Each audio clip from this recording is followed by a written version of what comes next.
Uh, Hello everyone, this is Chinese EOS. Right now we are in Chongqing, Kevin. Hi everyone, I'm Belle Leong Hong. I'm the chair of the DNC Asian American and Pacific Islander Caucus, and I'm here in South Philly, in Cambodia Town. We're trying to get the campaign here to meet with the Southeast Asian community. It is a very vibrant community, and we're just so very proud of everything that they have accomplished. Okay, so I first became a member of the DNC in 2001, and I was elected to be the chair of the DNC AAPI caucus in 2005. I have been the chairperson for the DNC AAPI caucus for the last 20 years, and we will have another election next year. Okay. So when I first came to the DNC, we did not have enough members to form a caucus. So we've got a caucus. We have to have at least 8 members to form a caucus in the DNC. So I first became a member of the caucus, as I said, in 2001. They had to appoint me in order to make up enough members to form the caucus. So I took it as my responsibility after I got elected to grow, and so today we have 33 members that are either elected or appointed that are AAPIs, and they're part of my caucus. Now, more importantly, one of the things that I wanted to do when I first got to the DNC is to grow the number of caucuses around the country. So they are attached officially. They're officially attached to their individual state parties. So, for example, Pennsylvania has the state party, the State Democratic Party of Pennsylvania has an AAPI caucus. So that then becomes part of my network. When I started out, there were only 2 other caucuses in the state level. Today we have 27, and we're growing. Okay, so back when I first got elected to the DNC, in Congress itself, it's actually, of course, that's a separate body. That's the Congress of the United States. At that time, we had only 6 members in Congress. Today, we have 23 members. Now, what is so important is to have that many members in the United States Congress. We also have 2 United States senators. Soon to, hopefully, after November 5th, we will have a third, that will be Andy Kim. But in order for us to get a lot of the things accomplished that are issues that are important to us as Asian Americans, we have to have a voice in Congress. And so with the increasing number of congressional members, that allows laws to be passed that are protective of our community. Like, for example, right after the pandemic hit, there was a lot of anti-Asian hate because the former president used words like Kung flu and Asian flu, and that incited a lot of people, a lot of hate against the Asian American people. And as a result of that, one of the biggest crime was the shooting of the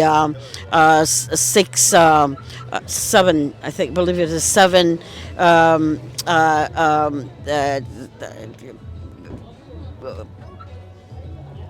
spa workers in Georgia.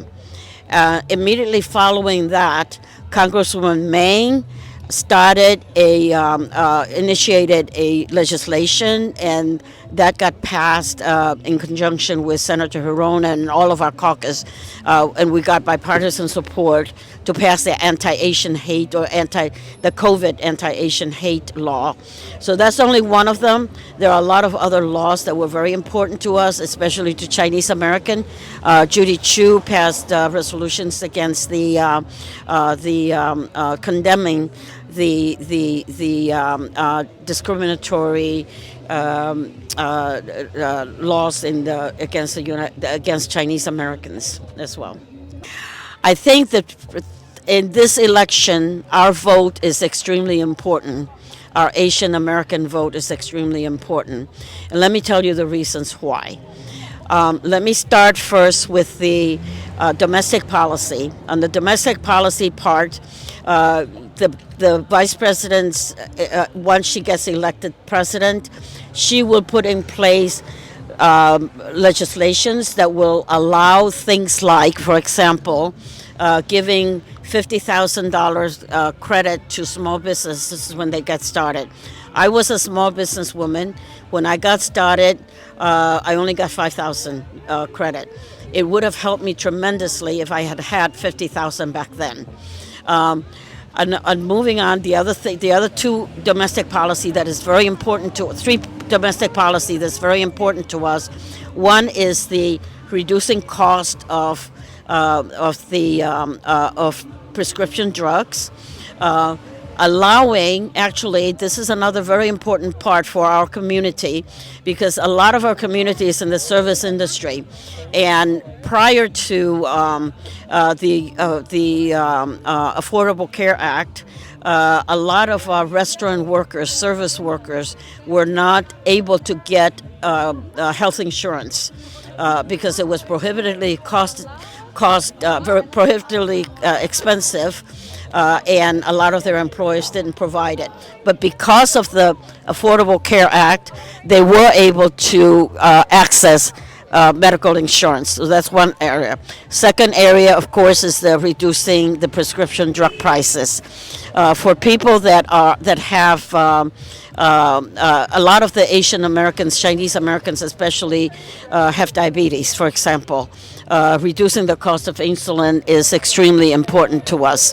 A third thing that the vice president has been talking about in her during her campaign is something that is very dear to my heart, dear to all of our Asian American culture, especially. We Chinese believe in caring for our parents and caring for our elderlies and caring for people that are with dignity within our own homes, and being able to take care of them at home as opposed to sending them to a nursing home. What the vice president has proposed in her latest, as part of her platform, is to provide care for the elderly and have it funded by Medicare. That is absolutely game changing. That means that if I had had that possibility, I could have used the Medicare to provide the care for my parents when they were instead of having to deplete our savings or our working extra shifts so that we could pay for that care that they needed. With that help from Medicare, that is like something that would be provided for everybody, not just for the few.